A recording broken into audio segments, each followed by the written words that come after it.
Memory transcription subject. Chief Hunter Isif, Axar Rebellion Command. Date. Standardized human time. January 16th, 2137. Presiding over thousands of Axar rebel ships, I found myself in a more familiar role than managing interpersonal relations with social leaflickers. The Kultians towed a sizable force of their own, and our sensors were able to confirm they were following us into Hatchan territory. Secretary General Zhao's proclamation that the enemy possessed drones was eye-opening. We needed to catch up technologically if we wished to contend with the main powers. The Dominion didn't truly want to win, so they were content to remain stagnant. This command ship is only a support ship, so it's not a proper frontline war vessel. What's important is that I'm in the thick of things and calling the shots. Fal was guarded by human encampments, who were unflinching as we warped into real space.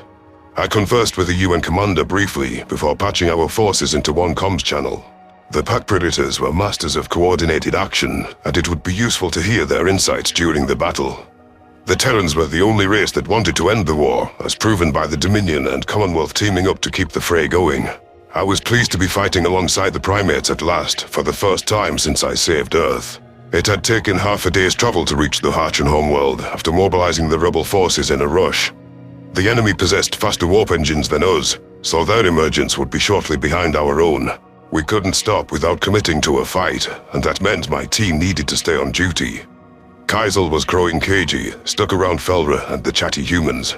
On the opposite pole, Orlik and Lisa looked a little nostalgic, looking out the window toward the occupied planet. I spent a lot of time here researching whether the Hatchan dabbled in AI. Humans have had AIs that could write songs and poetry for over a century. Orlik remarked. Someone had to come up with something more. A true sapient AI. Lisa rolled her eyes. You don't think it's already been invented at home? It's unlikely. Maya would have used it to interface with the Fedis if so. I knew Elias Maya, and he did not seem the hiding type. My nostrils flared as I strained to tolerate the scruffy conspiracy theorist. The Kultians are closing in on us with the intent to eliminate everything we've worked for, and you're sprouting your nonsense, Orlik. Yeah. Would you rather I say we should get our wills in order? Wills? I do not follow. Your last will.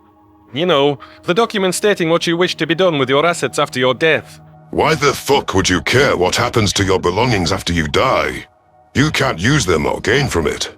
Because the people you love are still there, and you want them to be taken care of after you're gone. If I die in battle, my meager credits are going to a Venlil foster mother who adopted a human. That's the kid I mentioned earlier, you know, and I still want him to succeed in a world where I'm not around. Lisa offered a sullen nod. My possessions are to be divided among my family.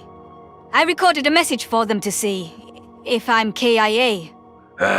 Love this, care that. You humans wish to talk others' ears off even after you're dead. Kaisel hissed. You won't see them receive it. It's not like they can send a response to your decomposing corpse.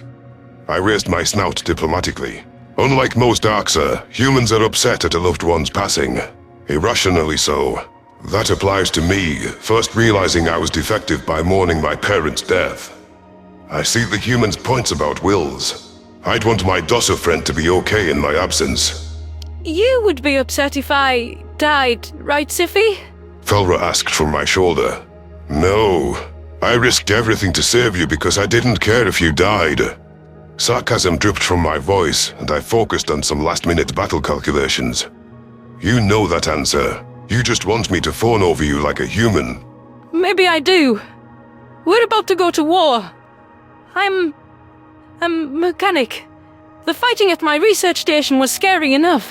Kaisel gave an audible scoff, picking up on the rodent stutter. I had an inkling that the scrawny advisor would latch onto this as proof that all herbivores were frightful animals. While I wanted to show solidarity with Felra just despite the bigoted Axar, displaying empathy didn't come naturally to me. How did other sapients express understanding of fear? The only response I was familiar with was mockery. Tensions brewing minutes before combat was less than ideal regardless. Lisa eyed Kaisel warily, while Orlik minded his own stomach. The human fished a stout stick of meat from his pocket, which he had to be forceful to tear with his flat teeth. Felra gasped, and I only then remembered how the Federation abhorred this. Scaring my Dossa friend worse than avoidable was the last thing I wanted. My job was to protect her. The previous time she tried to observe us eating meat, it culminated with her puking, despite sincere efforts at tolerance. Oleksiy Bondarenko, don't you dare consume flesh in front of Felra, I snarled. The human stopped mid-bite. Sorry, wasn't thinking. Let me just wolf it down real quick, so it's gone? A growl rumbled in my chest as the UN soldier turned his back to hide the jerky. Felra leapt from my shoulder, making me wince at the sizable drop for her small legs. I assumed that she was fleeing from what was an atrocious sight in her culture. While I bore witness to herbivore reactions before, I never cared to understand their primal feelings. Avoiding the subject recently was one of my prouder judgment calls. I'd eaten meals alone, sending the humans to their own quarters too, to keep carnivory out of the Dossa's eyes. I make sure that she has everything she needs, but I know enough to keep our nutrition processes separate. It's better that way. Felra couldn't run off too far, so I tailed her with purposely slow movements. Kaisel's dilated pupils tracked the rodent as she skittered over Oleg's boot. The Axis hunting drive must be triggered by the fleeing prey. I was close enough to intercept my advisor if needed. Rather than running past the conspiratorial human, the Dossa had parked herself atop his laces. Her whiskers twitched, and she stared up at the jerky stick. Can I... Felra's eyes twinkled with uncertainty, and she paused for several seconds. Can I try that, Oleg? The brown-haired human spit out his mouthful in shock. What? Can I try your flesh meal? Unless it's an affront to steal your feast. Despite the impending battle, I was utterly distracted by the unfolding scene. My maw was slackening with disbelief, and I replayed what Felra just asked. The Dossa were natural herbivores, not a cured race. Herbivores licked leaves. That was the Dominion's entire basis for considering them non-sapient. Why would the rodent want to consume something so taboo and out of her diet's bounds? Lisa and Oleg, having spent months around Venlil and then Harchin, both seemed to be having difficulty processing Felra's request. They must have familiarity with the typical Federation response to meat-eating, which was to decry it as an abomination of nature. Kaisel looked like he was about to burst at the seams, wheezing from a lack of breath. His eyes fixed upon the Dossa like she was a defective of her own right. Why? Oleg managed. Felra swished her little tail. I'm curious. There must be a reason you ignore what carcass food is when you're capable of eating plants. The male human shot a glance at me. While I wasn't violent, I think both the primates understood that anyone who was a threat to Felra would find themselves on the wrong end of my claws. Uncertain of myself, I gave him a slight nod of approval. The Dossa's reaction tickled my own curiosity, though I was worried she would puke it up. It never crossed my mind that she'd want to try meat, let alone learn to tolerate seeing it. Lisa interceded. Hold on! She doesn't have the enzymes to digest it. It won't kill her without the allergy, but we don't want to make her sick. Good point. Oleg inspected the side of the stick he hadn't bitten from and snapped off a small morsel. She's also tiny, so I'll give her a teensy bite. Here, Felra. The Dossa rose to her hind legs, grabbing the piece. Thank you for sharing. I hope this will help me understand predators better. Why are you wasting your rations, human? Food is too precious to throw away. Kaisel hissed. Oleg raised a nonchalant eyebrow. Even so-called herbivores eat meat on Earth. I don't see the issue. It's prey. It can't eat real food. It is the food. Fury surged in my heart like a wave in a tempest. I launched myself at Kaisel, feeling my blinding temper get the best of me. The scrawny Oxa was slammed into the sensors console, which indicated that the Kolshian force was less than a light year out. However, the perils of combat meant nothing compared to someone calling Felra food. I thrashed my tail against his own, eliciting a crack from the bone. My fangs brushed against his throat and traced their way down his windpipe. I will kill you. This is your final warning, I growled. I told you never to speak to her like that again, and you said you'd do whatever I said when you took this role. Pain laced Kaisel's pants. I misspoke. You showed us cruelty did. Insolence is inexcusable for my underlings. You can thank the prey for you getting one last chance. Don't make me make her see what I'll do with your corpse. I won't, your savageness. I released the Oxa, who barely suppressed a yelp as his fractured tail smacked the floor. There would be no medical treatment for Kaisel when the wounds were intended as punishment. I didn't want to follow Betterment's execution policy, but I'd lose control of my people with too much leniency. Besides, Felra's welfare was an area I didn't take any risks with. There would be no mercy when she was disrespected. Oleg looked at me with wide eyes. Are you good? I expected a more loyal, obedient second out of a defective, that's all, I huffed. Sorry, Felra. Assuming you still want to, you can eat your gift from the human. Unless he's gonna wall slam me if you don't like it. I will most likely not. I do not wish to scare off humans when I need your alliance. Is that not obvious? Lisa raised an eyebrow.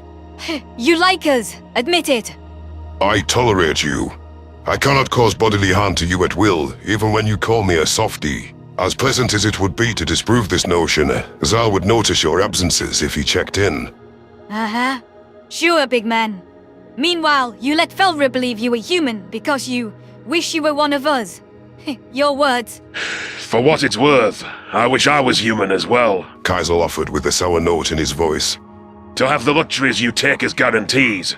That is what we are fighting for, unless you've forgotten, I spat. Regardless, I will not harm the leaf-licking primates unless they endanger Felra. The Dosser dismounted Oleg's shoe. So I'm good to go. Here goes nothing. Felra was holding the jerky like it burned to the touch, but slowly brought it closer to her face. Summoning her courage, she managed a tiny nibble. The Dosser passed the predator food around in her mouth, and her eyes rolled back with thought. It was surprising that she didn't spit it out at once. In fact, she swallowed it down without gagging. That's something I never thought I'd see a herbivore undertake without being tortured into doing so. It must be a big deal to Felra. Even the humans look like they're watching history. I resisted an odd urge to collect her. How are you feeling? Like I really want you to pet me. Felra shot back. You little... I defended your honor, and now I try to be nice and care about you. After all that, you rehash this degrading nonsense to rile me up. Be gone, rodent. Kaisel's eyes lit up. You want the, rodent gone? May I remove the Dosser through the airlock? What? No. I don't actually want her gone, you unworthy runt. But you just said... I don't follow. Sorry. Read the room. Oleg chimed in. Isif says he wants her out of his sight, or that he's regretting not leaving her at Maloo at least once a day. Lisa nodded. Mm-hmm. And that means the opposite. Felra skittered over to her water saucer. To answer your question, Sci-Fi, I feel okay. The taste was very strong, and it lingers. The texture felt phony. I don't know if I like it, but I think it's best to wash it down. Having been distracted long enough by the deranged Dosser, I resumed my watchfulness for the Kolshians pursuing us. It seemed doubtful that the UN forces padding our ranks would deter them from snuffing us out. An Axa seeking peace was the worst thing that could happen to the Federation. In Nikonus' eyes, it surpassed the damage that human benevolence had done to their goals. Oleg and Lisa found their posts in the nick of time, readying themselves to pass along relevant insights. Kaisel nursed his wounded tail and verified that our assets were ready for action. Commanding an entire fleet did seem easier with multiple sets of eyes, rather than making decisions without any assistance. I hopped away from my post for a brief second, scooping Felra up. The Dosser had been keeping her distance to avoid distracting me. They're almost here. You need to focus. The Dosser said. You don't want me to stay out of your scales. I sighed.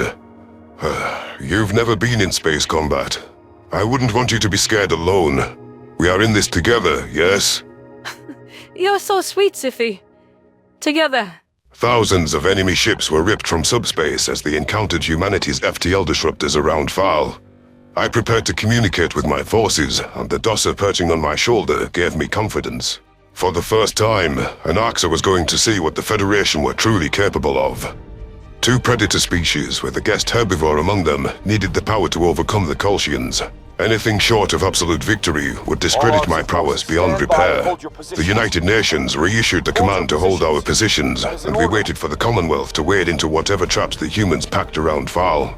After seeing the buffs given to the Sol system, I suspected Terran-made defenses would offer some interesting surprises. Automated Kolshian vessels forged ahead, fearless against any hidden technology. The primates took no actions to prevent them from closing in on the hatch in Homeworld and our joint formation. As an ambush predator, the basic cues screamed trap, although I couldn't figure out the details. It was odd how the Terrans positioned us so deep within their turf. This was proof that Zhao trusted me not to launch an opportunistic assault against the Hatchin. However, I was the only non-human party who assessed anything was amiss. The Kolshian fleet continued pushing toward the edge of orbital range and readying target locks on Axa-built ships. The humans are not doing anything. How sure are we that it's not a setup? They could be working against us too. Kaisel barked. I flared my nostrils. They're on our side. Whatever they're really up to, it's hiding in plain sight. It is. Lisa pointed out the viewport to the life-bearing world we were clustered around. More like hiding in the biggest object inside. Staring at Foul's emerald surface and vaporous clouds, many signatures were visible, rising through the upper atmosphere. Standard air defenses didn't climb that high. They were only meant to counter raids and troop landings. A full understanding hadn't established itself, but I cackled when I guessed what the humans were intending. The planet, which was supposed to be a soft target against orbital strikes, was their weapon of choice. With the Earthborn predators, offense and protection were undertaken in the same breath. Human resourcefulness often impressed me, with their ability to view space strategy from new angles and compensate for their deficits. That out-of-the-box thinking might be all that could stop the Kolshians from crippling our insurgency in its infancy. I hoped that, once the dust settled, this plan would shake out in our favor.